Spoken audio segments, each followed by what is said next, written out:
আসসালামু আলাইকুম ওয়া রাহমাতুল্লাহি ওয়া বারাকাতুহু। ইন্নাল হামদালিল্লাহি ওয়াহদা ওয়াসসালাতু ওয়াসসালামু আলা মান লা নাবিয়্যা বা'দা আম্মা বা'দ। সম্মানিত উপস্থিতি, আমরা পর্ব আকারে আপনাদের সম্মুখে একটা হাদিসের অংশবিশেষ নিয়ে আলোচনা করছি, যা রয়েছে সহিহ বুখারী 1894 নম্বর সংখ্যায় আবু হুরায়রা রাদিয়াল্লাহু আনহু হতে বর্ণিত। তৃতীয় পর্বে এসে আমরা অনুবাদ করছি। আল্লাহ রাসূল সাল্লাল্লাহু আলাইহি ওয়াসাল্লাম বলছেন, ওয়াল্লাযী নাফসি বিয়াদিহি, ওই সত্তার কসম করে বলছি যার হাতে আমি নবী মুহাম্মদ সাল্লাল্লাহু আলাইহি ওয়াসাল্লামের জীবন।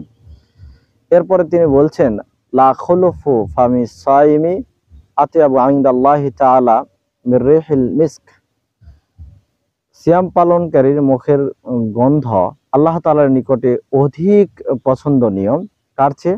মির রিহিল মিস্ক, মিস্ক সুগন্ধির চেয়েও। সুবহানাল্লাহ। সম্মানিত উপস্থিতি, আমরা জানি পৃথিবীতে যত প্রকারের সুগন্ধি রয়েছে সবচেয়ে শ্রেষ্ঠ সুগন্ধি হচ্ছে মিস্ক আম্বর। এর চেয়েও অধিক পছন্দনীয় সুগন্ধি আল্লাহ তাআলার নিকটে সায়েম ব্যক্তির মুখের গন্ধ। আল্লাহু আকবার। সম্মানিত উপস্থিতি, এটা সিয়ামের ফাজাইল বলা যায়। এজন্য এই ফজিলত যদি আমরা জেনে নেই, বুঝে নেই, তাহলে সিয়াম পালন করতে আমাদেরকে ভালো লাগবে।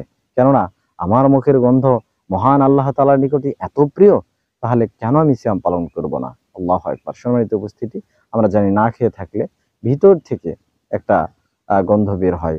আবার অনেকে দেখা যায় যে এই গন্ধ তো হয়, তার সাথে সাথে ব্রাশ করে না, অর্থাৎ দাঁতন করে না, দাঁত খিলাল করে না। এটাও আবার উচিত নয়। আমরা পর্যাপ্ত পরিমাণে দাঁত মুখ পরিষ্কার রাখবো। ভিতর থেকে যে গন্ধ দুর্গন্ধ হোক আর যেই গন্ধই হোক, যেটা বের হবে সেটা আল্লাহ তাআলার নিকটে এত প্রিয়।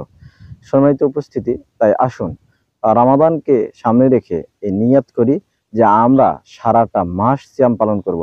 যেহেতু আমাদের মুখের গন্ধ আল্লাহ তাআলার নিকটে এত প্রিয়, তাই সিয়াম পালন না করে এই দিনগুলো অতিবাহিত করব না।